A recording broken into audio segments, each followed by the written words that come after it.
बाजार गिर रहे हैं और लोगों में एक तरीके का पैनिक मोड है, एक तरीके का घबराहट है। उनको समझ नहीं आ रहा कि एग्जैक्टली हम कहाँ पर हेड कर रहे हैं।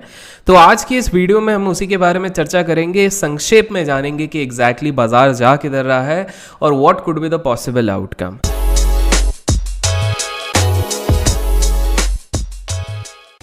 अगर आप लोगों को याद है, आप लोग रेगुलरली इस चैनल को फॉलो करते हैं, अपने चैनल को, आप लोगों की चैनल को, तो यहाँ पर हमने एक डिस्कशन किया था करीब I think so last year के एंड में कि जैसे ही वैक्सीन बाहर आएगा, बिकॉज एक डाउ थ्योरी के हिसाब से मार्केट सब कुछ फैक्टर इन कर चुका रहता है, तो उसके कारण हो सकता है प्रॉफिट बुकिंग आए।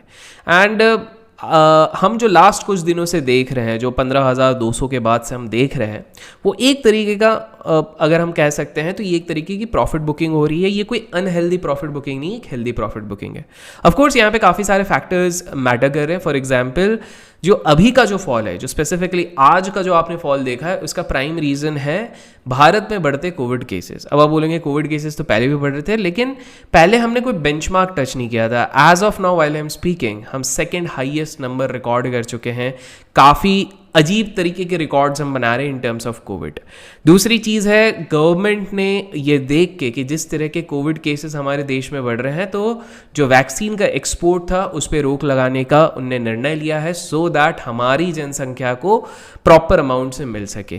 प्लस अचानक से जो लॉकडाउन्स लगाए गए हैं, कंसिडरिंग जो हालात बिगड़ रहे थे, उस चक्कर के कारण काफ़ी ज़्यादा पैनिक हो रहा है, जिसके कारण ये सेल ऑफ आ रहा है। तो पहला सवाल, क्या हम मार्च 2020 के पहले जो लेवल्स दिखे थे वो इस रीज़न के कारण हम टच करेंगे? नहीं करेंगे, नहीं करेंगे। सो अगर आप लोग प्लान कर रहे हो कि पैनिक इतना बड़ा बन जाए कि अभी जो 14,200-300 के आसपास चल रहा है वो बाजार 7,500 या 8,000 चले जाए, अभी नहीं जाएगा। तो मैं क्या कहना चाहता हूँ यहाँ पे? मैं यहाँ पे ये कहना चाहता हूँ कि अगर आप एक निवेशक हो, एक लॉन्ग टर्म इन्वेस्टर हो, तो इन डिप्स को अपॉर्चुनिटी की तरह ट्रीट करो। अगर आप ट्रेडर हो, तो जब तक हम 14,450 को वापस रिक्लेम नहीं कर देते, जब तक हम 14,450 या 400 आप पकड़ लीजिए, उसको वापस से रिक्लेम नहीं करते, तब तक मैं आप लोगों को सजेस्ट नहीं करूंगा एग्रेसिव लॉन्ग्स बनाएं, स्पेसिफिकली डेरिवेटिव्स पे। देखिए, डेरिवेटिव्स एक लेवरेज्ड इंस्ट्रूमेंट होता है। चाहे आप ऑप्शन में जाओ, चाहे फ्यूचर में जाओ। अगर कोई बोलता है मेरे को कम रिस्क के एफएनओ करना है, दोस्त, जब आप एफएनओ लेते हो तब आप लेवरेज ले रहे हो। डेरिवेटिव इज अ फॉर्म जहां पर कि आप लेवरेज लेके ट्रेड कर रहे हो, मार्जिन पे ही ट्रेड कर रहे हो। तो मेरा आप लोगों से सजेशन ये रहेगा कि जब तक हम 14,400 के ऊपर नहीं जाते एटलीस्ट, तब तक आप एग्रेसिव लॉन्ग्स को थोड़ा अवॉइड कीजिए। वोलैटिलिटी थोड़ी सी बढ़ेगी बिकॉज ग्लोबल क्यूज भी हमको यहाँ पर बहुत अच्छे से सपोर्ट नहीं कर रहे हैं। बट क्या मेरा टोन यहाँ पर पूरे पेसिमिस्टिक है कि मार्केट गिर जाएगा? नहीं। As usual I am going to repeat, अभी भी बाय ऑन डिप्स का मौका है। हमारे पास कौन सा इंपॉर्टेंट लेवल है जो अब हमको देखना है? 14,300 वॉज वन लेवल जो इस पैंडमिक और इस बढ़ते केसेस के चक्कर में टूटा हुआ है। दूसरा जो हमारे पास अब लेवल आता है वो अराउंड 14,000 होता है। एक चीज़ गौर फरमाने वाली चीज़ ये है कि अभी at this point of time बड़े बड़े निवेशक जो इंस्टीट्यूशन है वो डेट फंड में भी ज़्यादा पैसा नहीं डाल रहे, बिकॉज उनने लास्ट 11, 12, 15 महीने के अगर रिटर्न देखे तो ऑलमोस्ट नेग्लिजिबल टू जीरो है। बॉन्ड्स में भी उनको इतना कुछ खासा फायदा नहीं हुआ है। सो एज अ रिजल्ट जो उनके पास एक अपॉर्चुनिटी बचती है वो इक्विटी मार्केट ही है। हाँ, यहाँ पर आप कुछ सेक्टर से सतर्क रहिए। अगर आप लोग मुझे इंस्टाग्राम पे फॉलो करते हैं तो वहाँ पर मैंने एक रील डाला था आज से 4-5 दिन पहले, जहाँ पर कि मैंने बैंकिंग सेक्टर के बारे में बात करी थी। इन केस आपको नहीं पता तो मैं बता देता हूँ।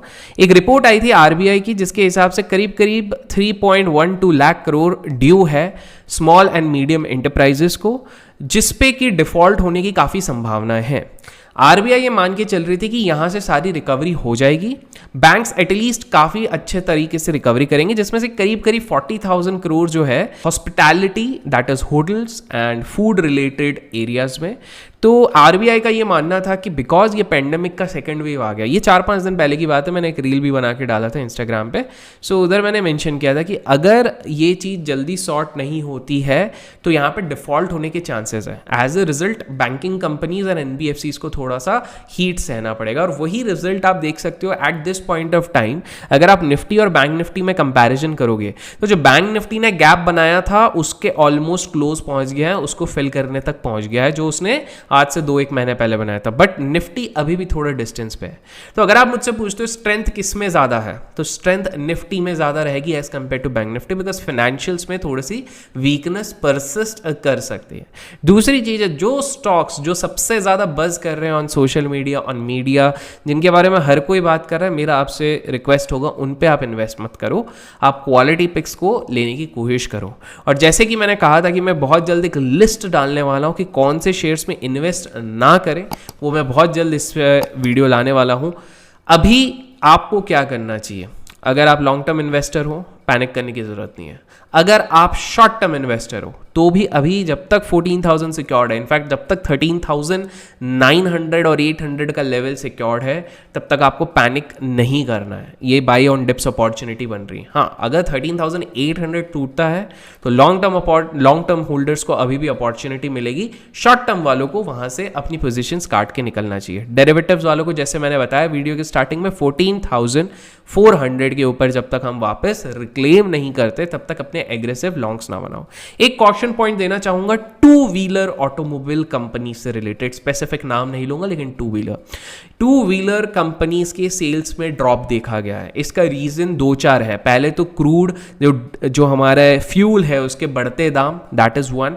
सेकेंड चीज है इनके खुद ऑटोमोबाइल जो टू व्हीलर, उनके prices almost 14 to 16% year on year बढ़ चुके हैं, जिसके कारण कि जो रूरल डिमांड है वो कहीं ना कहीं घटा है।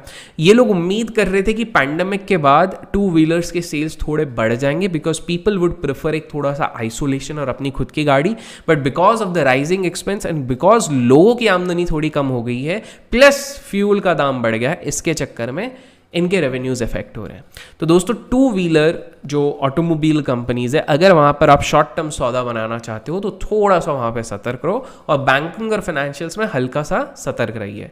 क्या यहां पर रिकवरी आ सकती है आने वाले दिनों में? देखिए, जैसे ही हमें कुछ एक भी रिलीफ न्यूज़ यहाँ पर मिलती है तो डेफिनेटली यहाँ पर एक रिकवरी आ सकती है, लेकिन जैसे मैंने कहा 14,400 जब तक हम रिक्लेम ना कर दें तब तक आप एग्रेसिव लॉन्ग ना बताएं। अगर इस वीडियो से आपको कुछ भी सीखने मिला, समझने मिला, तो लाइक ज़रूर कीजिएगा, शेयर कीजिए अपने दोस्तों के साथ जो अभी थोड़े से पैनिक मोड में है। और दोस्तों, नेक्स्ट वीडियो किस चीज़ पे हो आप कमेंट सेक्शन में ज़रूर लिखिए। मैं आपको 2 ऑप्शन देता हूँ, जिसके सबसे ज़्यादा कमेंट्स आएंगे हम उस पर करेंगे। पहला है एक अमेजिंग ट्रेडर, हम एक इंटरनेशनल ट्रेडर को कवर करेंगे, बहुत सीखने को मिलेगा और काफ़ी अच्छा उन पे मैं रिसर्च अपना डालूंगा यहाँ पे। एक तो वो ऑप्शन है, और दूसरा वो कि कौन से स्टॉक्स को अवॉइड किया जाए। तो स्टॉक्स अवॉइड या फिर अमेजिंग ट्रेडर, कमेंट सेक्शन में ज़रूर लिखिएगा। Till then keep learning, keep growing, keep investing and keep growing.